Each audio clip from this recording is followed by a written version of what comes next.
প্রকৃতির অদ্ভুত এক খেয়াল, একটি মাত্র গাছ অথচ তাতেই ধরেছে আস্ত দুটি কলার কাঁদি। অবিশ্বাস্য মনে হলেও এমন এক বিরল ঘটনা ঘটেছে গাজীপুরের শ্রীপুরে। উপজেলার গাজীপুর ইউনিয়নের চকপাড়া গ্রামের কৃষক আতাউর রহমানের কলাবাগানে এই অভাবনীয় দৃশ্যে অবাক আশেপাশের মানুষ। এরকম কলার ছড়ি আমার লাইফে আমি কখনো দেখি নাই। অনেকে ফেসবুক বা ইউটিউব বা টিভি চ্যানেলে দেখা হয়েছে, কিন্তু এরকম সরাসরি কখনো দেখানো হয় না। এটা একটা আশ্চর্যকর বিষয়।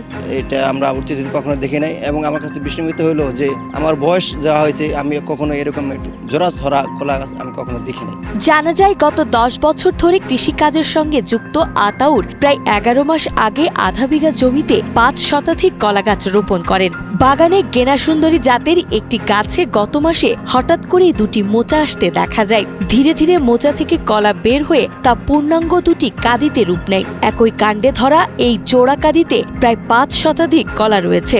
আমি গত কার্তিক মাসের দিকে 1-1.5 কলা রোপণ করি। কলার যখন ছড়ি আসতে থাকে, হঠাৎ করে দেখি এক গাছে 2টা থোর বাইরেছে। তখন আমি সহ অনেকে আশ্চর্য হইলো যে হাই, এটা আবার কোন আল্লাহর নিয়ামত। 40-50 হালিয়া প্রতি ছড়িতে আসে, 2 ছড়ি হিসাবে 5 শতাধিকের উপরে হইব কলা। এদিকে এক গাছে 2 কাঁদির খবর ছড়িয়ে পড়লে আশেপাশের বিভিন্ন গ্রামের মানুষ তা এক নজর দেখতে ওই বাগানে ছুটে আসছে। অবাক দর্শনার্থীরা ছবি তোলার পাশাপাশি মেতে উঠেছেন নানা জল্পনা কল্পনায়। সাধারণ মানুষের মাঝে জন্ম নিচ্ছে নানা অবৈজ্ঞানিক ধারণা ও কুসংস্কার। অনেকেই ধারণা করছেন এই কলা খাওয়া ঠিক হবে না, আবার কারো কারো অন্ধবিশ্বাস এই কলা খেলে যমজ সন্তান জন্ম নিতে পারে। প্রকৃতির এই ব্যতিক্রমী খেয়ালটি পুরো এলাকা জুড়ে ব্যাপক চাঞ্চল্যের সৃষ্টি করেছে।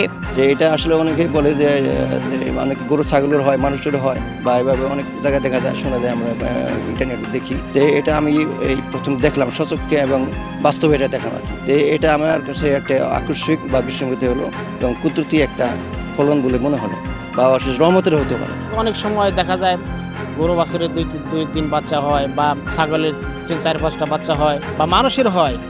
আসলে এটা আমার আল্লাহ দিছে এক কলা গাছে 2 ছড়ি। এটা মানে আল্লাহর শুকরিয়া প্রকাশ করতে চাই যে আসলে এটা আমাকে এক কলা গাছে 2 ছড়ি দিয়েছে, এটা আল্লাহর একটা নিয়ামত।